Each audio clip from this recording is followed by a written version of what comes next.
Tidak, siapa tahu dia Subo. Bayangannya berkelebat cepat sekali. Mari kita sembunyi. Gadis itu menarik-narik tangan Han Han. Pemuda ini menurut, bangkit dan jalan terpincang-pincang dengan tongkatnya, tangannya ditarik Kim Chu yang memasuki terowongan. Kiranya matahari telah naik tinggi dan sinarnya menerobos memasuki terowongan itu sehingga keadaan dalam goa tidak terlalu gelap. Tiba-tiba terdengar suara yang amat mereka kenal, datangnya dari luar goa. Kalian hendak lari kemana? Biar ada Im Yang Sengcu, aku harus mengambil nyawamu, murid murtad. Celaka, dia Subo. Kim Chu berbisik dan menarik tangan Han Han sambil melangkah maju lebih cepat lagi. Tak lama kemudian mereka tiba di ujung terowongan dan Han Han melihat bahwa mereka berada di pinggir sebuah jurang yang amat luas. Ketika ia menjenguk ke bawah, matanya berkunang. Demikian tinggi dan curamnya jurang ini sehingga dasarnya tidak tampak, terhalang oleh embun pagi dan awan. Mereka berhenti dan membalikan tubuh memandang ke arah terowongan, menanti munculnya Toat Beng Chiu Sian Liang tadi mereka dengar suaranya dengan hati berdebar-debar. Melihat betapa tubuh gadis itu menggigil dan wajahnya pucat sekali, Han Han berkata halus. Jangan takut, Kim Chu. Aku akan selalu mendampingimu. Jangan mencampuri, biar aku menghadapi Subo, bisik Kim Chu sambil menjauhkan diri dari pemuda itu. Dalam terowongan itu sunyi dan secara tiba-tiba, seperti munculnya iblis sendiri tampak tubuh Toat Beng Chiu Sian Liang tersenyum-senyum mengerikan. Melihat gurunya ini, Kim Chu maklum bahwa biarpun Han Han membantunya, mereka tidak akan menang, dan akhirnya mereka berdua tentu akan tewas. Maka ia cepat berkata, Subo, Teocu merasa berdosa kepada Subo. Kalau Teocu mau dihukum, hukumlah. Mau bunuh, bunuhlah. Akan tetapi, Teocu mohon, jangan Subo mengganggu Han Han, dia sudah cukup menderita, bunuhlah Teocu saja. Kim Chu. Han Han membentak. Muridku yang paling kusayang, yang paling banyak ku beri ilmu-ilmuku, kini hendak menentangku sendiri? Murid murtad engkau. Toat Beng Chiu Sian Liang masih tersenyum-senyum menyeramkan itu memandang kepada Kim Chu dengan sinar mata beringas. Kim Chu merasa ngeri hatinya, bulu tengkuknya berdiri dan maklum bahwa tangan maut telah menjangkaunya. Toat Beng Chiu Sian Li. Tahan dulu. Jangan kau membunuh Kim Chu. Han Han membentak marah sambil maju terpincang-pincang. Bocah buntung, kau tunggulah giliranmu. Bentak Toat Beng Chiu Sian Li sambil terkekeh dan tiba-tiba tangan kirinya bergerak. Sinar berkilauan menyambar ke arah Kim Chu dan itu adalah sebuah gelang rantai anting-antingnya yang kini dipergunakan sebagai senjata rahasia. Yang menyambar dengan kecepatan kilat ke arah gadis itu. Kim Chu memang tidak ingin melawan, maka dia berdiri seperti arca menanti datangnya senjata rahasia yang menyambar ke arah dahinya untuk merenggut nyawanya. Kim Chu. Han Han berteriak ketika melihat betapa gadis itu sama sekali tidak berusaha menghindarkan diri dari sambaran senjata itu. Han Han lupa diri dan lupa bahaya, melepaskan tongkatnya dan langsung meloncat ke depan menubruk Kim Chu pada kakinya. Dengan maksud menghindarkan gadis itu daripada ancaman maut. Han Han. Kim Chu. Toat Beng Chiu Sian Li terkekeh ketika melihat tubuh kedua orang muda itu tergelincir ke bibir jurang. Han Han memang berhasil menyelamatkan Kim Chu dari sambaran senjata rahasia. Akan tetapi ia membawa Kim Chu bersama-sama terjerumus ke dalam jurang yang tak tampak dasarnya. Perlahan-lahan Toat Beng Chiu Sian Li melangkah ke pinggir jurang, menjenguk ke bawah lalu tertawa lagi. Akan tetapi suara ketawanya kecewa. Sayang, kalau dia bisa membawaku ke Pulau Es. Nenek ini lalu berjalan keluar dari terowongan itu, sedikit pun tidak memikirkan lagi keadaan Han Han dan Kim Chu yang dianggapnya tentu akan hancur lebur tubuhnya terbanting pada dasar jurang yang sedemikian curamnya.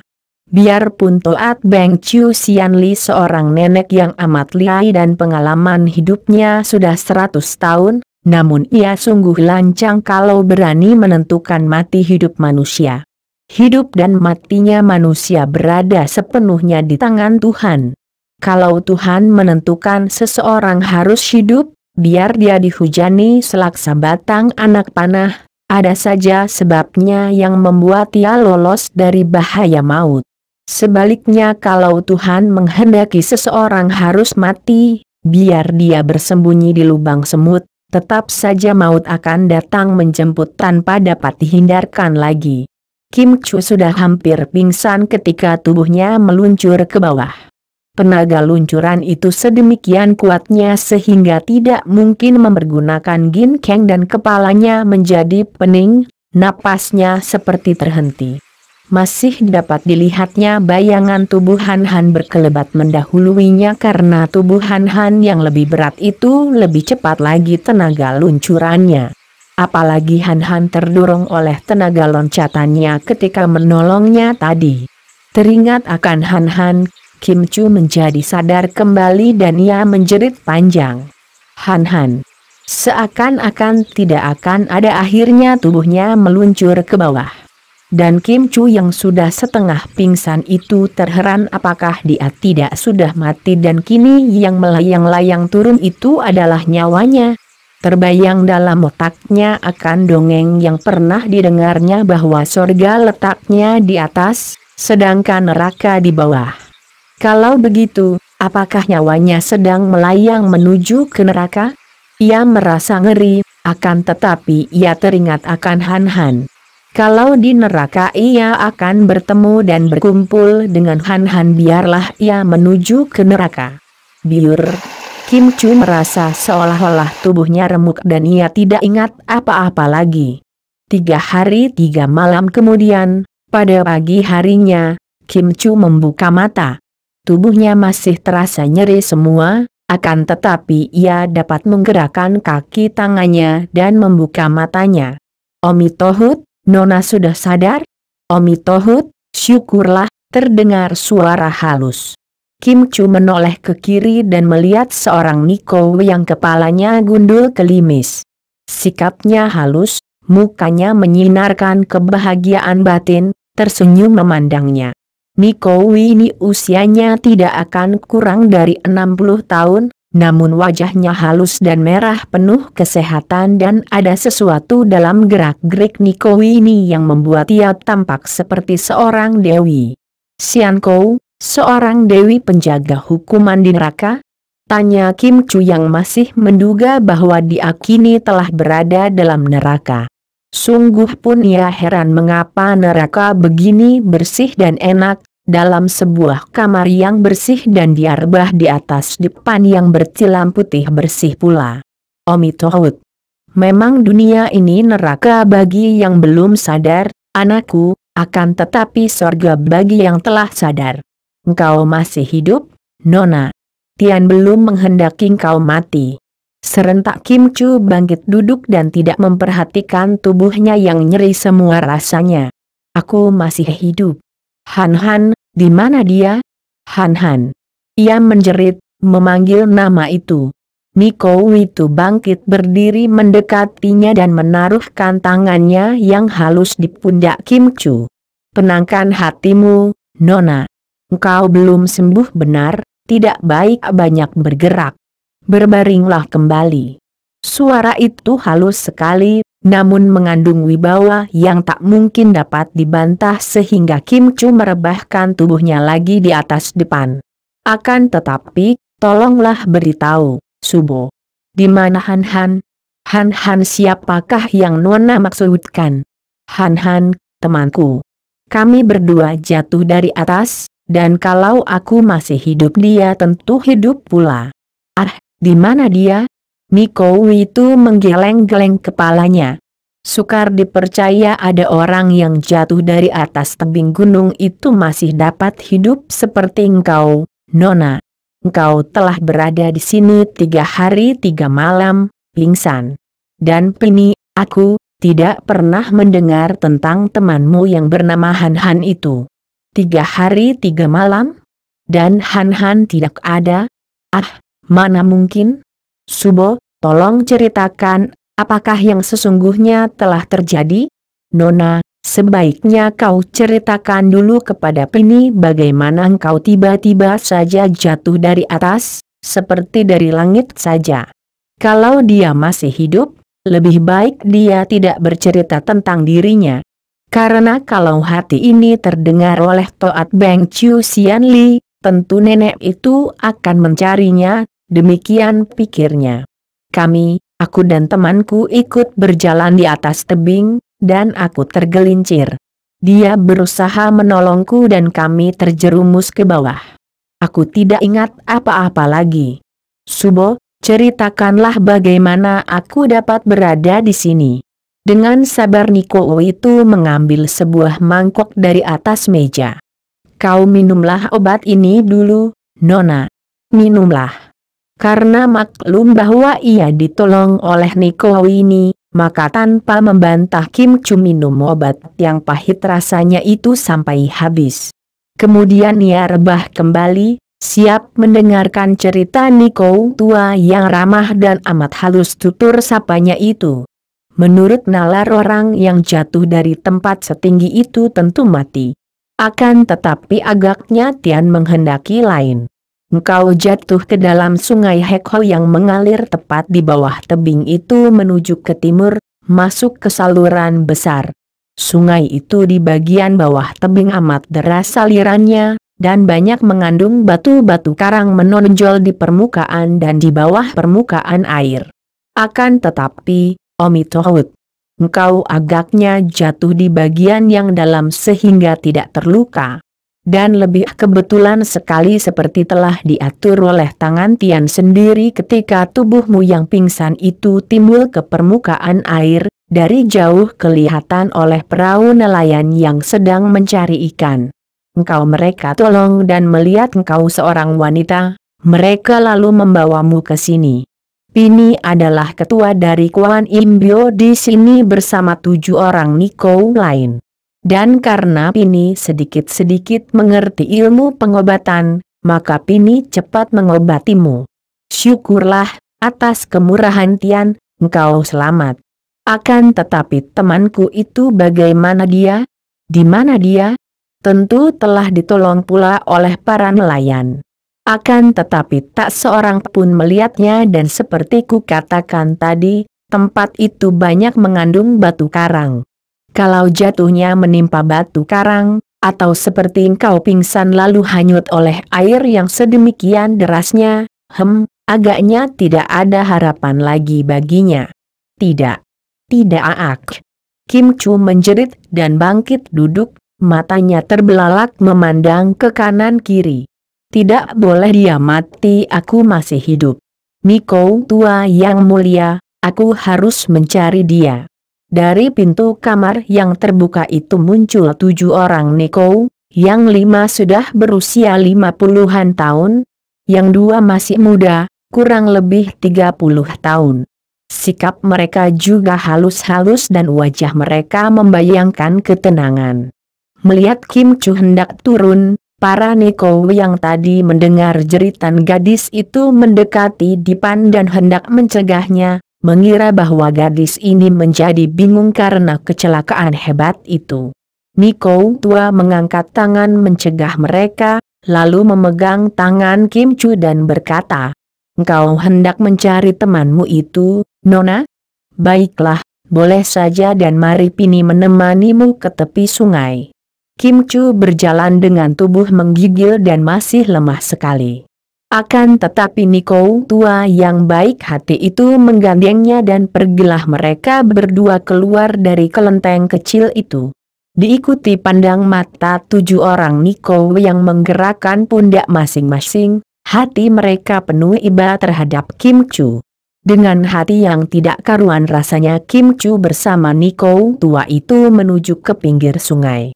Ngeri hatinya melihat sungai yang benar-benar amat deras airnya, lebih ngeri menyaksikan batu-batu yang runcing tajam menonjol di seluruh permukaan sungai. Akan tetapi ia benar-benar mengkirik, meremang bulu tengkuknya, ketika berdongak ke atas melihat tebing yang amat tinggi yang puncaknya tertutup mega. Dari tempat setinggi itu dia jatuh. Kim Chu mengeluarkan seruan tertahan dan kedua pundaknya menggigil. Percayakah engkau kini bahwa hanya tangan Tuhan saja yang mampu menyelamatkan kau, Nona? Tentang nasib temanmu itu, benar-benar ini meragukan keselamatannya. Tidak, kalau aku selamat, dia harus selamat. Sutai, tolong panggil para nelayan. Niko itu bertepuk tangan, lalu menggapai ke arah seorang nelayan yang sedang menjemur jala di tepi sungai. Nelayan itu menengok dan cepat berlari menghampiri. Melihat Kim Chu, ia memandang dengan muka berseri. Ah, inikah Nona yang jatuh dari langit itu, Xian Kou?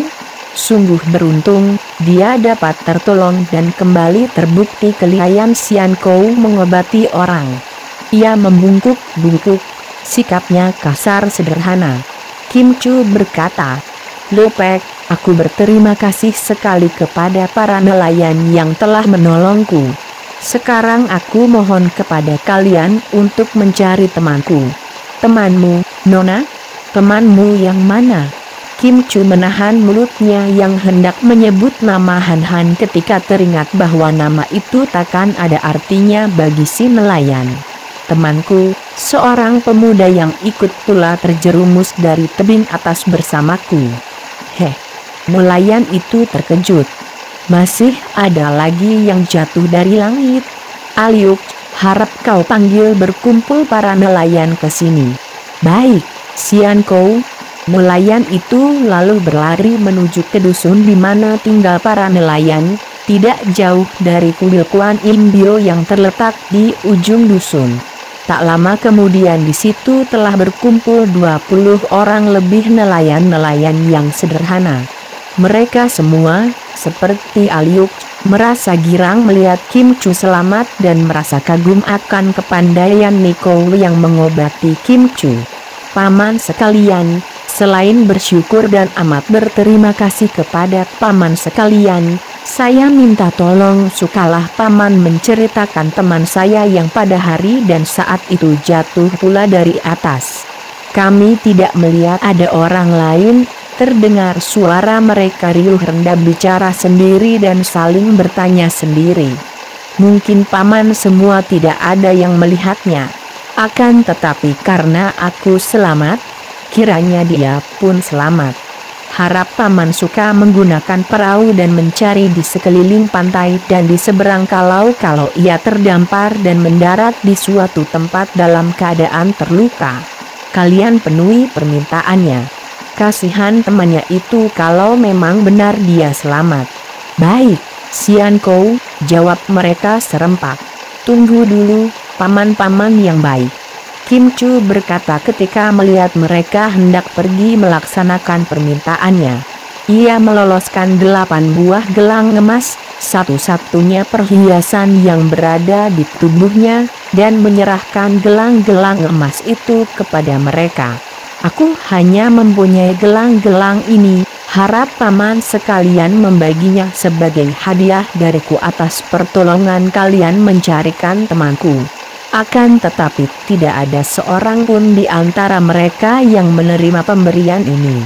Seorang nelayan tua lalu berkata, "Nona, hadiah adalah pernyataan hati girang dan untuk membalas jasa. Teman Nona belum diketemukan, bahkan kami belum mencarinya, bagaimana kami dapat menerima hadiah darimu? Kalau kami begitu loba, tentu Xian Kou akan mendoakan rezeki kami dan tentu ikan-ikan pada lari bersembunyi dari jala dan kail kami." Setelah berkata demikian, semua nelayan itu bubar, meninggalkan Kim Chu yang masih memegangi gelang-gelangnya dengan melongo. Niko tua itu tersenyum menyaksikan keheranan Kim Chu. Mereka adalah nelayan-nelayan desa yang polos, jujur dan bersih, Nona. Dan jangan sekali-kali menganggap mereka bodoh seperti pendapat orang kota. Orang kota menilai kepintaran berdasarkan akal, yang banyak akalnya dikatakan pintar. Padahal akal itu hanya mereka gunakan untuk akal-akalan, saling mengakali dan menipu. Orang-orang yang tidak tahu akan akal-akal macam itu adalah sepintar-pintarnya orang.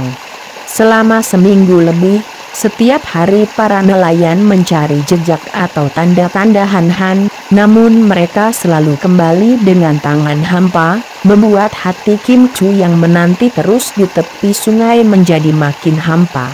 2 minggu kemudian, para nelayan menyatakan keyakinannya bahwa kalau pemuda itu benar terjatuh dari atas seperti halnya Kim Chu, tentu tubuh pemuda itu menimpa batu dan hancur lebur, atau tenggelam dan mungkin juga hanyut oleh air sungai yang amat deras.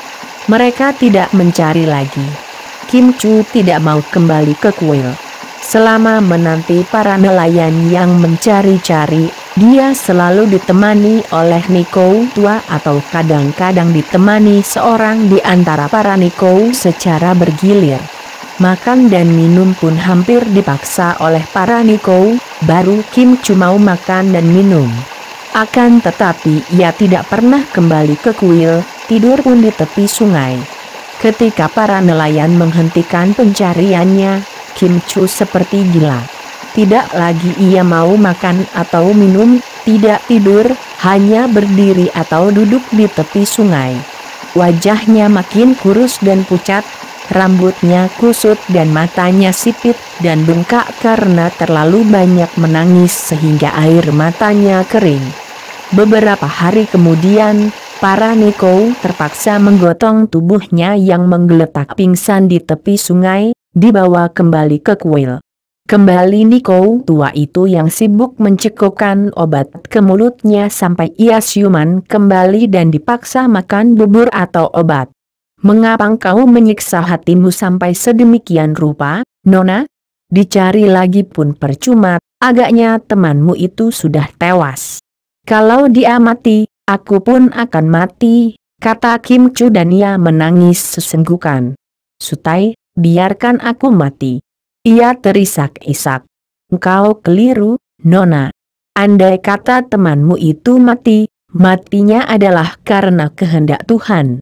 Kalau engkau memaksa ingin mati, matimu adalah mati paksaan dan amatlah tidak baik mati seperti itu, Nona. Sutai, kalau Han Han mati, apa gunanya lagi aku hidup?" Nikou itu mengangguk-angguk dan mengelus-elus rambut gadis itu. "Nona, engkau tentu amat mencinta pemuda itu, bukan?" Mendengar suara yang masih tenang akan tetapi menggetar penuh rasa iba dan haru ini, Kim Chu memandang dengan mata basah. "Benar, Sutai. Aku mencintanya. Dia satu-satunya orang di dunia ini yang kumiliki. Kalau begitu, engkau harus hidup, Nona. Kalau engkau mati, engkau takkan dapat berguna untuk dia. Akan tetapi kalau engkau hidup, tidak hanya engkau akan dapat berguna bagi orang yang kau cinta, akan tetapi engkau malah akan dapat berguna bagi semua orang dan dunia." Kim Chu memeluk Nikou itu dan berkata, "Ah, Sutai. Benarkah itu? Benarkah aku akan dapat berguna bagi Han Han biarpun dia sudah mati?" Nikou itu mengusap air mata dari kedua pipi Kim Chu dan di dalam hatinya ia pun mengusap air matanya sendiri yang mengucur di hatinya. Matanya dikejap-kejapkan untuk menahan panasnya keharuan yang mendorong air mata, mulutnya tersenyum untuk menekan keharuan hati. Dan kepalanya mengangguk-angguk untuk mengganti kegaguannya untuk sementara. Setelah keharuannya reda dan ia yakin suaranya tidak menggetar, Nikou itu berkata, "Tentu saja, anakku yang baik. Kalau engkau menghambakan dirimu kepada kebajikan, menjadi murid Kuan Im Po Sat, menjadi seperti Pini, engkau akan dapat berguna sekali bagi temanmu itu. Menjadi Niko? Niko tua itu mengangguk-angguk. Tidak langsung sekarang, terserah kepadamu. Kau pelajarilah dahulu kebajikan-kebajikan dari Kuan Im Po Sat, kelak engkau boleh menentukan sendiri apakah suka menjadi Niko atau tidak. Akan tetapi, setidaknya engkau sudah akan lebih tahu akan arti hidup, dan engkau dapat berdoa setiap saat untuk temanmu itu. Sehingga andai kata dia sudah mati, semoga ia akan mendapatkan tempat yang layak dan damai. Sebaliknya kalau masih hidup, semoga dia hidup bahagia. Bukankah dengan demikian kau akan berguna baginya? Dan berguna pula bagi orang lain. Kim Chu kembali menubruk dan memeluk Niko itu sambil menangis, kemudian ia melorot turun dan berlutut di depan Niko itu. Teocu, Kim Chu, mohon petunjuk dari Subo. Demikianlah, mulai hari itu Kim Chu menjadi murid Tian Sim Niko dan mempelajari pelajaran kebatinan yang berpusat pada penyembahan Kuan Im Po Sat. Akan tetapi, nasib malang masih mengharuskan Kim Chu mengalami banyak penderitaan hidup. 6 bulan sejak ia tinggal di situ, pada musim hujan, air sungai Hekhar meluap dan terjadi banjir besar yang menghanyutkan dusun itu, termasuk Kuan Im Blio. Para Niko dan Kim Chu terpaksa mengungsi setelah mereka semua memberi pertolongan kepada para korban banjir. Dalam pekerjaan inilah, yang dipimpin Tian Sim Niko, Kim Chu merasa betapa hidupnya amat berguna bagi orang lain, yang nyata dan dapat dirasainya. Ia makin tekun belajar dan makin lama ia mendapat ketenangan batin. Sehingga ketika semua pindah ke utara, ke sebuah lereng bukit dan mendirikan kuil kecil sederhana di sana, Kim Chu mengambil keputusan menggunduli rambutnya dan masuk menjadi Niko. Oleh gurunya ia diberi nama Kim Sim Niko, pendeta wanita berhati emas. Ia telah mendapat ketenangan dan kebahagiaan batin, dan rasa rindunya yang kadang-kadang muncul terhadap Han Han.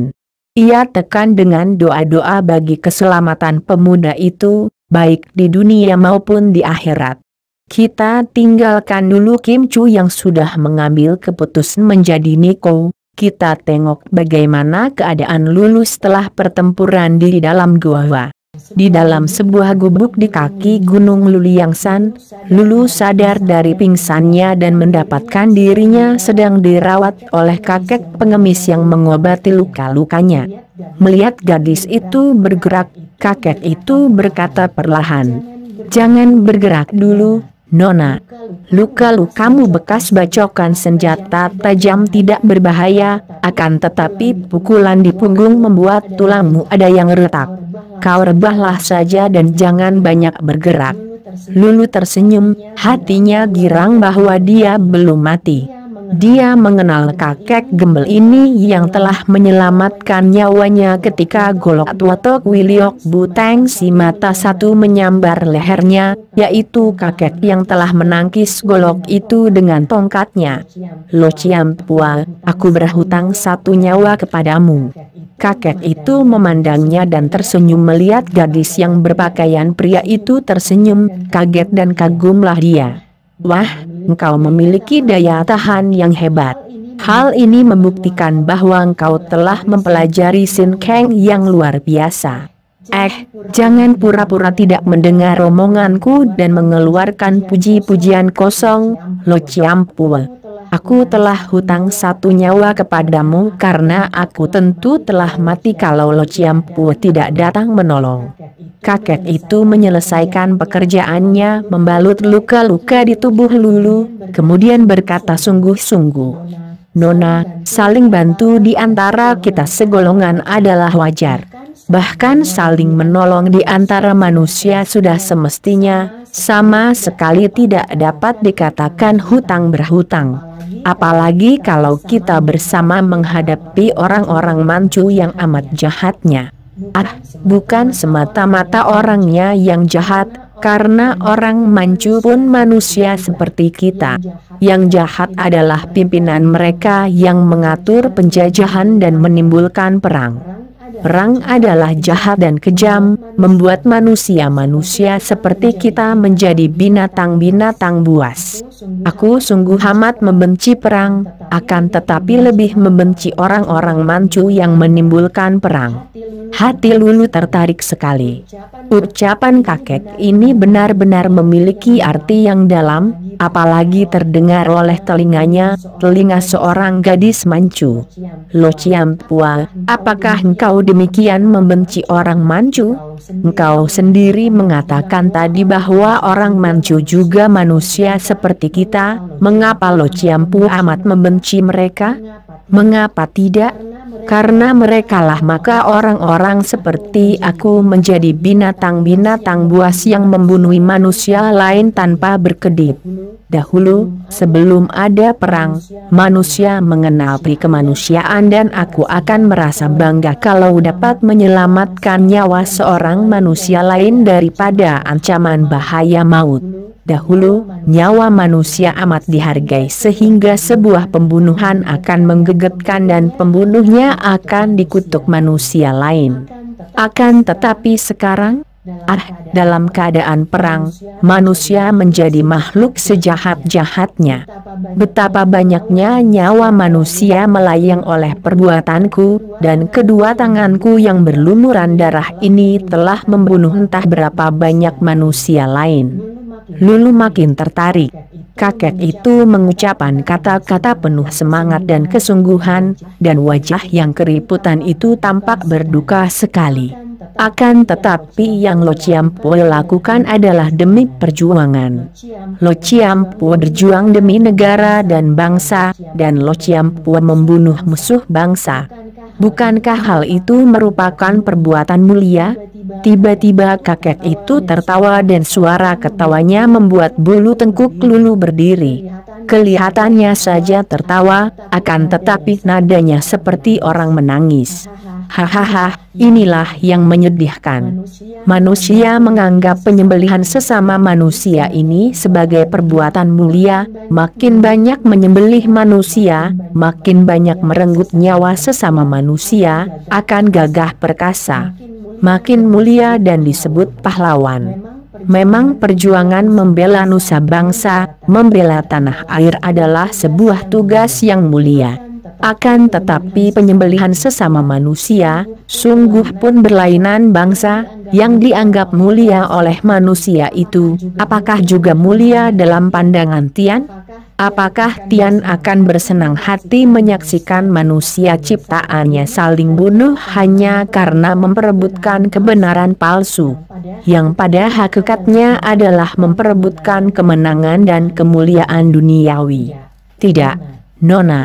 Aku yakin bahwa Tian tidak menghendaki manusia berbunuh-bunuhan. Dan aku yakin bahwa penyembelihan antara manusia yang oleh masing-masing golongan manusia disebut mulia dan dipuji-puji ini dikutuk Tian. Lulu menjadi terharu. Ia dapat mengerti apa yang dimaksudkan oleh kakek itu, dan tentu saja bagi dia, seorang gadis Manchu, ucapan itu berkesan amat dalam. Kata-kata Lo Ciampua benar-benar mengejutkan hatiku. Akan tetapi, aku ingin sekali mendengar maksud ucapan Lo Ciampua tadi bahwa perang antara manusia hanya memperebutkan kebenaran palsu, yang pada hakikatnya adalah memperebutkan kemenangan dan kemuliaan duniawi. Apakah yang Lo Ciampua maksudkan? Kakek itu menarik napas panjang. Maksudku, tidak ada bangsa di dunia ini yang tidak menganggap bahwa perang yang dilakukannya berdasarkan kebenaran. Lihat contohnya perang yang dikobarkan oleh bangsa Manchu yang menjajah Tiongkok. Bangsa Manchu menyerbu ke selatan dan mereka merasa benar karena mereka menganggap bahwa mereka semenjak dahulu direndahkan, dan menganggap bahwa mereka itu datang untuk membebaskan rakyat Tiongkok daripada cengkeraman pemerintahan yang tidak baik. Mereka berperang dengan dasar kebenaran mereka, karena hanya kalau mereka berkuasa disinilah maka rakyat akan dapat hidup makmur, terbebas daripada penindasan kaisar dan pembesar-pembesar kerajaan Beng yang lemah dan jahat dalam pandangan mereka. Jelaslah bahwa bangsa Manchu berperang dengan dasar kebenaran mereka, kebenaran palsu. Di lain pihak, kerajaan Beng berikut semua pejuang yang melawan mereka, termasuk aku, mendasarkan perjuangan dengan kebenaran kita sendiri. Kebenaran orang mempertahankan tanah airnya, kebenaran negara mempertahankan hak dan kedaulatannya. Padahal, yang diperebutkan adalah kemenangan, dan sesungguhnya lah bahwa kemenangan yang akan mendatangkan kemuliaan duniawi kepada mereka yang menang. Kalau perang hanya terbatas kepada mereka yang bercita-cita, baik para pembesar yang memperebutkan kedudukan, maupun para prajurit yang berperang karena menerima upah, atau pejuang yang berperang karena dorongan cita-cita, masih tidak mengapa. Mereka sudah sengaja ingin terjun ke dalam kancah perang yang isinya menang atau kalah, hidup atau mati.